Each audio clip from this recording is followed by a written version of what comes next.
الحمد لله الحمد لله رب العالمين والعاقبة للمتقين والصلاة والسلام على سيد الأنبياء والمرسلين وعلى آله وأصحابه وأهل بيته وأزواجه وذرياته ومن تبعهم بإحسان إلى يوم الدين. أما بعد فأعوذ بالله من الشيطان الرجيم. بسم الله الرحمن الرحيم. ربكم الذي يزجي لكم الفلك في البحر لتبتغوا من فضله إنه كان بكم رحيما وإذا مسكم الضر في البحر ضل من تدعون إلا إياه فلما نجاكم إلى البر أعرضتم وكان الإنسان كفورا أفأمنتم أن يخسف بكم جانب البر أو يرسل عليكم حاصبا ثم لا تجدوا لكم وكيلا أم أمنتم أن يعيدكم فيه تارة أخرى فيرسل عليكم قاصفا من الريح فيغرقكم بما كفرتم ثم لا تجدوا لكم علينا به تبيعا ولقد كرمنا بني آدم وحملناهم في البر والبحر ورزقناهم من الطيبات وفضلناهم على كثير ممن خلقنا تفضيلا. صدق الله العلي العظيم وبلغنا رسوله النبي الأمي الكريم ونحن على ذلك لمن الشاهدين والشاكرين والحمد لله رب العالمين. اللهم صل على محمد وعلى آل محمد كما صليت على إبراهيم وعلى آل إبراهيم إنك حميد مجيد. اللهم بارك على محمد وعلى آل محمد كما باركت على إبراهيم وعلى آل إبراهيم إنك حميد مجيد. محترم و مکرم ناظرین کرام و حضرات سامعین عظام، گزشتہ کل تفسیری ویڈیو کے اندر حضرت آدم علیہ السلام اور شیطان کا قصہ مذکور تھا، تاکہ ہمیں اور آپ کو اچھی طرح پتہ چل جائے کہ شیطان کا ہمارے ابا آدم علیہ السلام سے پرانی دشمنی ہے اور اسی سے ملتی جلتی چیزوں کا تذکرہ آج کی تلاوت کردہ آیات کے اندر ہے، اور دوبارہ اللہ تبارک و تعالی ان آیات کے اندر توحید کے دلائل کو بیان کرتے ہیں اور ان آیات سے اللہ کے ایک ہونے کی، اللہ کی توحید کی، اللہ کی وحدانیت اور اللہ کے یکتا ہونے کی دلیل ملتی ہے، ان سے ہم استدلال کر سکتے ہیں۔ اس کے لیے اللہ تبارک و تعالی نے تین براہین، تین دلائل دیے: برہان ربوبیت، برہان وجدان اور نمبر 3 پہ برہان نعمت۔ اللہ تبارک و تعالی نے ان آیات کے اندر بتایا کہ رب کون ہے، اور اسی طرح سے ہمیں اور آپ کو کس کی پیروی کرنی چاہیے۔ ان آیات کے اندر اللہ تبارک و تعالی کے انعامات کا بھی تذکرہ ہے اور انسانوں کے ناشکری کا بھی تذکرہ ہے۔ تو بہرکیف ہم آج کے اس تفسیر کے اندر ان آیات سے توحید کے استدلال کو سمجھیں گے، اور اس کے لیے انہی آیات سے 3 دلائل نکالیں گے۔ نمبر 1 دلیل ربوبیت، نمبر 2 دلیل وجدان، نمبر 3 دلیل نعمت۔ تو ان 3 دلائل سے اللہ تبارک و تعالی کی وحدانیت کا ذکر ہوگا، وحدانیت پر استدلال ہوں گی یہ تینوں دلیلیں۔ چنانچہ اللہ تبارک و تعالی نے برہان ربوبیت کے لیے ارشاد فرمایا، ربکم الذی یزجی لکم الفلک فی البحر لتبتغوا من فضلہ انہ کان بکم رحیما، کہ تمہارا پروردگار، تمہارا پالنہار، تمہارا کرتا دھرتا وہی ہے جو تمہارے لیے، یعنی جو تمہارے فائدے کے لیے کشتیوں کو چلاتا ہے سمندر میں، اس لیے تاکہ تم سمندر کے اندر کشتی چلا کر کے اللہ کا رزق تلاش کر سکو، اللہ کا فضل حاصل کر سکو۔ کیوں؟ وجہ یہ ہے کہ انہ کان بکم رحیما، اللہ تم پر بڑا ہی مہربان ہے، اللہ تم پر بڑا ہی مہربان ہے۔ اس آیت کے اندر لتبتغوا من فضلہ، تاکہ تم تلاش کر سکو، تو یہ بات آئی ہے۔ اور پہلے جملے کے اندر اللہ تبارک و تعالیٰ نے اپنی ربوبیت کو ذکر کیا کہ اللہ وہی ہے، اللہ وہ ہے، تمہارا پروردگار وہ ہے، تمہارا پالنہار وہ ہے، تمہارا کرتا دھرتا وہ ہے، جس نے تمہارے نفع کے لیے، تمہارے فائدے کے لیے، تمہاری ذات کے لیے، تمہارے لیے اللہ تبارک و تعالیٰ نے سمندر کے اندر، تری کے اندر، پانی کے اندر اللہ تبارک و تعالیٰ نے کشتیوں کو چلایا۔ یعنی اللہ تبارک و تعالیٰ نے ایک ہوا بنائی اور ہوا کے اندر ایسی تاثیر اور ایسی قوت رکھی جس تاثیر اور قوت کی وجہ سے کشتیاں جو ہیں سمندر میں چلتی ہیں۔ اور اگر خدا نخواستہ کبھی ہوا نہیں بھی چلتی ہیں تو اللہ تبارک و تعالیٰ نے ہمیں، آپ کو، سب کو یہ دماغ دیا، انسانوں کو، اور ان کو وہ تدبیریں بتائیں، وہ حیلہ بتائے جس کے اندر، جس تدبیر سے اور جس حیلے سے ہوا کے نہ چلنے پر بھی ہم اپنی کشتیوں کو چلا لیتے ہیں۔ تو وہی تمہارا پروردگار ہے جو تمہارے لیے کشتیوں کو سمندر میں چلاتا ہے تاکہ تم اس کے فضل کو تلاش کر سکو، اس کے رزق کو تلاش کر سکو۔ یعنی اس سمندر کے راستے میں سفر کر کے، کشتیوں میں سوار ہو کر کے ایک بر اعظم سے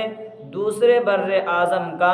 بغرض تجارت سفر کر سکیں، ایک ملک سے دوسرے ملک کا، ایک شہر سے دوسرے شہر کا ہم سفر کر سکیں، اس لیے اللہ تبارک و تعالیٰ نے چلایا۔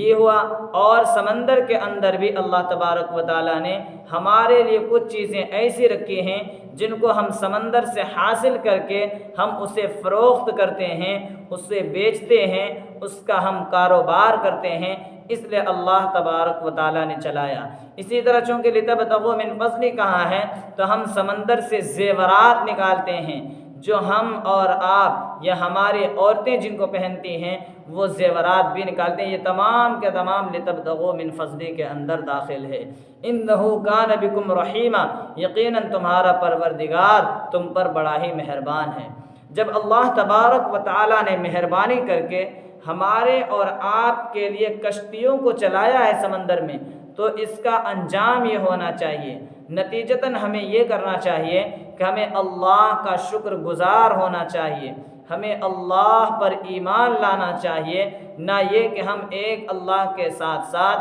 کئی خداؤں کے قائل ہو جائیں، کئی معبودوں کی عبادت کرنے لگیں۔ کیوں؟ اللہ فرماتے ہیں آگے، اور جب تم سفر کرنے لگتے ہو، کشتیوں میں سوار ہو کر کے جب تم سمندروں میں چلتے ہو اور اتفاق سے سمندر کے اندر تم کوئی تکلیف میں گھر جاتے ہو، تم پر کوئی پریشانی ہو جاتی ہے،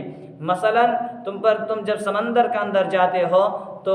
موجیں اور لہریں زوردار ہو جاتی ہوں اور ہوا تیز چلنے لگتی ہو، جس کی وجہ سے تمہاری کشتی یا تمہاری جہاز ڈگمگانے لگے، تو اس وقت تم جن خداؤں کو اللہ کو چھوڑ کر پوجتے ہو، جن معبودان باطلہ کو اللہ کو چھوڑ کر عبادت کرتے ہو، وہ تمام کے تمام غائب ہو جاتے ہیں۔ تم اس وقت صرف اور صرف ایک اللہ سے مدد کرتے مانگتے ہو جو ہر چیز کا پالنہار ہے، جو ہر کسی کا داتا ہے، ہر چیز کا کرتا دھرتا ہے، تم اسی سے مانگتے ہو۔ اور عجیب بات ہے کہ اللہ تبارک و تعالیٰ نے انسانوں کی حرکت کو بتایا کہ ہوتا یہ ہے، جب ہونا تو یہ چاہیے تھا کہ جب تم تکلیف میں پھنسے اور اللہ نے تمہاری تکلیف کو دور کیا تو تم ایک اللہ کے ہو جاتے، دوسرے معبودان باطلہ کی عبادت کرنے سے باز آ جاتے، شرک سے،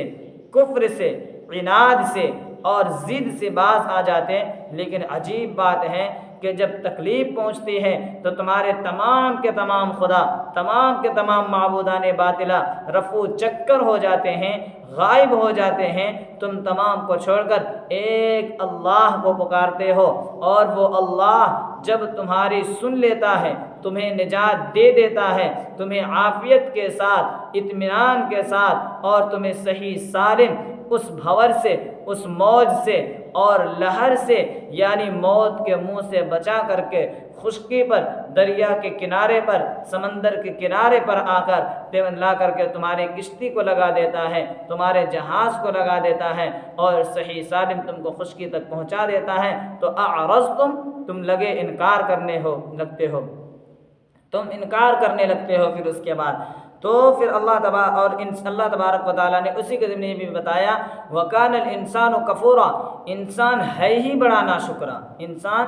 ہے ہی بڑا ناشکرا۔ پھر آگے یہ 2 آیتوں کے اندر اللہ تبارک و تعالیٰ نے اسی برہان وجدان، یہ برہان وجدان چل رہا ہے، برہان وجدان کی 2 شکلیں بتائی، اور کہا اللہ تبارک و تعالیٰ نے اگر تمہارا یہی حال ہے کہ تم جب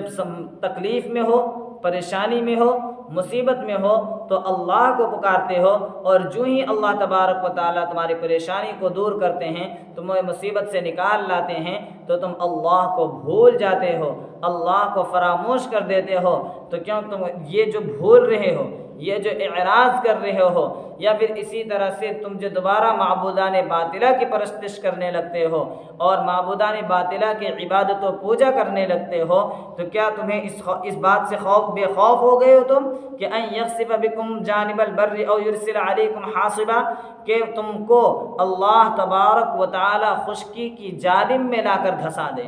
یعنی تم یہ نہ سمجھو کہ تم موت کے منہ سے نکل گئے ہو، کیونکہ جو اللہ سمندر میں ڈبونے کی قدرت رکھتا ہے وہی خدا خشکی میں زمین میں دھسانے کی بھی قدرت رکھتا ہے۔ ایسا نہیں ہے کہ اگر تم سمندر سے بچ گئے ہو تو یہاں تم بھی بچ جاؤ گے، نہیں، اگر جو خدا جس خدا نے تمہیں سمندر میں تمہیں تکلیف سے بچایا، لہروں اور موجوں کے ہاتھ چڑھنے سے بچایا، وہی خدا تمہیں زمین میں دھسا بھی سکتا ہے۔ تو اسی لیے اس کو یاد رکھنا چاہیے ان یخسفکم جانب البر او یرسل علیکم حاصبا، یا پھر وہ خدا تم پر یہ بھی کر سکتا ہے کہ تم پر پتھروں کی بارش کر دے، اور اس کے بعد تم لا تجدوا لکم وکیلا، تم اپنے لیے، اپنے بچاؤ کے لیے ان عذاب سے اور اس پریشانی سے بچنے کے لیے اپنے لیے کوئی کارساز، کوئی مددگار بھی نہ مل سکے، تم کو نہیں پاؤ۔ امنتم ان یعیدکم فیہ تارۃ اخری فیرسل علیکم قاصفا من الریح فیغرقکم بما کفرتم، یا یہ جو تم تکلیف میں پہنچنے کے بعد جب اللہ نے تم کو نجات دے دی، اور نجات دینے کے بعد جب تم جو اعراض کرنے لگے ہو، تم کیا سمجھتے ہو تم بچ گئے ہو؟ تم کیا اس بات سے معمون ہو گئے ہو سکتا ہے کہ اللہ تبارک و تعالیٰ تم کو دوبارہ اسی کشتی میں سوار کرے اور اسی سمندر کے اندر دوبارہ بھیجے، اور اس کے بعد اللہ تبارک و تعالیٰ جب تمہیں کوئی ضرورت پیش آئے، اور ضرورت پیش آنے کے بعد تم کشتی میں سوار ہو، سمندر میں داخل ہو، اور اس کے بعد اللہ تبارک و تعالیٰ سخت تند تیز ہوا کو بھیجے، ایک طوفان کو بھیجے جو تم کو ملیا میٹ کر دے، جو تم کو تہس نہس کر کے رکھ دے، تم کو وہاں ڈبو دے، تم کیا اس بات سے معمون ہو گئے ہو؟ کیا تم اس بات سے بے خوف ہو گئے ہو جو نجات پانے کے بعد اللہ تبارک و تعالیٰ کی ناشکری کرنے لگے؟ ہونا تو یہ چاہیے تھا کہ تمہیں اللہ کا پورا پورا شکر گزار بندہ بن جانا چاہیے تھا۔ ثم لا تجدوا لکم علینا بہ تبیعا، پھر اللہ کہتے ہیں کہ تم اپنے لیے کوئی پیچھا کرنے والا نہیں پاؤ گے میرا، یعنی خود اللہ کا کوئی پیچھا بھی نہیں کر سکتا ہے، اللہ سے کوئی پوچھ گچھ نہیں کر سکتا ہے، کوئی سوال جواب نہیں کر سکتا ہے کہ آخر تمہیں سزا کیوں دی گئی ہے، آخر تمہارے ساتھ ایسا معاملہ کیوں ہوا۔ یہ توحید کے لیے تو برہان وجدان ہے، یعنی اس سے بھی اللہ تبارک و تعالیٰ نے اپنی توحید کا استدلال کیا ہے۔ اور تیسری چیز اللہ تبارک و تعالیٰ برہان نعمت کا تذکرہ کرتے ہیں، اور برہان نعمت سے بھی اللہ کی توحید پر استدلال ہوتی ہے۔ اللہ تبارک و تعالیٰ ارشاد فرماتے ہیں وَلَقَدْ كَرَّمْنَا بَنِي آدَمَ وَحَمَلْنَاهُمْ فِي الْبَرِّ وَالْبَحْرِ وَرَزَقْنَاهُمْ مِنَ الطَّيِّبَاتِ وَفَضَّلْنَاهُمْ عَلَى كَثِيرٍ مِّمَّنْ خَلَقْنَا تَفْضِيلًا۔ اس آیت کے اندر اللہ تبارک و تعالیٰ نے 4 نعمتوں کا تذکرہ فرمایا۔ سب سے پہلے فرمایا اللہ تبارک و تعالیٰ نے آدم کی اولاد کو عزت دی ہے۔ اللہ تبارک و تعالیٰ نے آدم کی اولاد کو کرامت عطا کی ہے، عزت دی ہے، یعنی اور اس طرح سے عزت بڑھائی ہے کہ دیکھیں اللہ تبارک و تعالیٰ نے انسانوں کو لقد خلقنا الانسان فی احسن تقویم کہہ کر ایک عجیب چیز سے نوارا۔ اسی طرح سے عزت کا مطلب یہ ہے کہ اللہ تبارک و تعالیٰ نے خود انسانوں کا خمیر تیار کیا اور اس کے بعد انسان کو پیدا کیا۔ عزت دینے کا ایک مطلب یہ بھی ہے کہ اللہ تبارک و تعالیٰ نے انسانوں کو اپنا نائب بنایا۔ عزت کا مطلب یہ بھی ہے کہ اللہ تبارک و تعالیٰ نے انسانوں ہی میں سے ایک ایسے نبی کو پیدا فرمایا جس کے لیے ساری کی ساری دنیا سجائی گئی ہے، یعنی جناب نبی کریم صلی اللہ علیہ وسلم۔ اس طرح سے اللہ تبارک و تعالیٰ نے انسانوں کو عزت بخشی ہے۔ اسی طرح اللہ تبارک و تعالیٰ نے انسانوں کو امتیاز دیا ہے اور مخلوقات کے علاوہ، جیسے کہ بولنا ہے، لکھنا ہے، پڑھنا ہے، قلم سے سکھایا لکھنے کے لیے اور پڑھنے کے لیے، بولنے کے لیے، یہ تمام چیزوں کے اندر اللہ تبارک و تعالیٰ نے انسانوں کو عزت بخشی ہے۔ اور اسی طرح سے دوسری نعمت اللہ تبارک و تعالیٰ کہتے ہیں وَحَمَلْنَاهُمْ فِي الْبَرِّ وَالْبَحْرِ، اور ہم نے آدم کی اولاد کو خشکی میں بھی سواری عطا کی اور تری میں بھی سواری عطا کی، یعنی خشکی کے اندر ہم نے چوپائے دیے، اونٹ دیے، ہاتھی دیے، گھوڑے دیے اور طرح طرح کے سوارے، جس کے اندر تمام کے آج کے دور میں جو سائیکل ہے، بائک ہے، کار ہے، بس ہے، ٹرینیں ہیں، یہ تو خشکی کے اندر جتنی بھی سواریاں چلنے والی ہیں وہ تمام کے تمام سواری اس کے اندر داخل ہیں جو اللہ تبارک و تعالیٰ نے ہمیں اور آپ کو عطا کیے۔ اور تری کے اندر جیسے پانی جہاز ہو، ناؤ ہو یا اور کسی طرح کے کوئی سواری وغیرہ ہو، تو اللہ تبارک و تعالیٰ نے انسانوں کو عطا کیا کہ اس کو اس طرح سے آپ استعمال کر سکتے ہیں، اس کو آپ اس طرح سے اپنی زندگی کے اندر کام میں لا سکتے ہیں۔ یہ اللہ تبارک و تعالیٰ نے انسانوں کو فضیلت بخشی ہے۔ اسی طرح سے اللہ تبارک و تعالیٰ کہتے ہیں وَرَزَقْنَاهُم مِّنَ الطَّيِّبَاتِ، اور ہم نے انسانوں کو، آدم کی اولاد کو فضیلت، بہترین اور عمدہ غذا دی ہے، نفیس رزق دیا ہے، لذیذ، مزیدار، سوادشٹ اور ٹیسٹی کھانے دیے ہم نے۔ یہ انسانوں کی فضیلت ہے۔ آپ دیکھیں جس جانور سے ہم فائدہ اٹھا رہے ہیں، جس جانور کو ہم کھا رہے ہیں، اس کے اندر اچھے اور خراب کی تمیز نہیں ہے۔ خراب کھانا کیا ہے اس کی تمیز نہیں، اچھا کھانا کیا ہے اس کی تمیز نہیں، لیکن اللہ تبارک و تعالیٰ نے ہمیں بالکل صاف ستھرا، پاکیزہ اور عمدہ و لذیذ غذا عطا کی ہے۔ یہ اللہ تبارک و تعالیٰ کا نعمت، اللہ کے انعام و نعمتوں میں سے ایک نعمت ہے۔ چوتھی نعمت اللہ تبارک و تعالیٰ نے اس آیت کے اندر جو دیا ہے وَفَضَّلْنَاهُمْ عَلَى كَثِيرٍ مِّمَّنْ خَلَقْنَا تَفْضِيلًا، کہ اللہ تبارک و تعالیٰ کہتے ہیں ہم نے اپنی مخلوق میں سے بہت سی مخلوق پر ہم نے انسان کو فضیلت دی ہے۔ بہت سی مخلوق پر فضیلت دینے کا مطلب فائدے کے طور پر حضرت مولانا مفتی سعید صاحب پالنپوری رحمۃ اللہ علیہ فرماتے ہیں کہ عام مومنین عام فرشتوں سے افضل، اور خواص جو مومنین ہیں یعنی انبیاء وہ خاص فرشتوں سے افضل، یعنی انبیاء کرام علیہم الصلاۃ والسلام کے ذات گرامی۔ اور اسی طرح سے جو عام مومنین نہیں، مسلمان انسان ہیں لیکن وہ کافر ہیں، تو کافروں کے متعلق مفتی سعید صاحب پالنپوری رحمۃ اللہ علیہ فرمایا کرتے تھے کہ وہ جانوروں سے بھی بدتر ہیں اللہ کے نزدیک۔ تو اس طرح سے اللہ تبارک و تعالیٰ نے انسانوں کو فضیلت دی، اور یہ فضیلت دو طرح سے، ایک جسمانی اور ایک روحانی۔ جسمانی فضیلت اگر دیکھا جائے تو اس کے اندر کافر کو بھی اللہ نے دی ہے اور مومن کو بھی اللہ تبارک و تعالیٰ نے فضیلت دی کہ عقل کافر کو بھی دی اور مومن کو بھی دی۔ یہ جو خوش قامت ہے، یہ جو احسن تقویم ہے، خوبصورت چہرہ دینا اور ان کے حلیے وغیرہ کو بنانا، اس کے اندر کافر بھی داخل اور مومن بھی داخل۔ لیکن جہاں تک روحانی فضیلت کی بات ہے تو وہ روحانی فضیلت صرف مومنین کو حاصل ہے، صرف ہر انسان کو وہ حاصل نہیں ہے۔ اس لیے صرف انسان ہونا کافی نہیں، بلکہ انسان کے ساتھ ساتھ مؤمن ہونا ضروری ہے، اللہ پر ایمان ہونا ضروری ہے، تب جا کر کے آپ کو سب پر یہ فضیلت حاصل ہوگی۔ ان تمام باتوں کو اپنے ذہن میں اور دماغ کے اندر بٹھائیں، پھر اخیر میں ترجمہ دیکھیں، اس کے بعد بات ختم کرتے ہیں انشاءاللہ تبارک و تعالی۔ دیکھیں ترجمہ: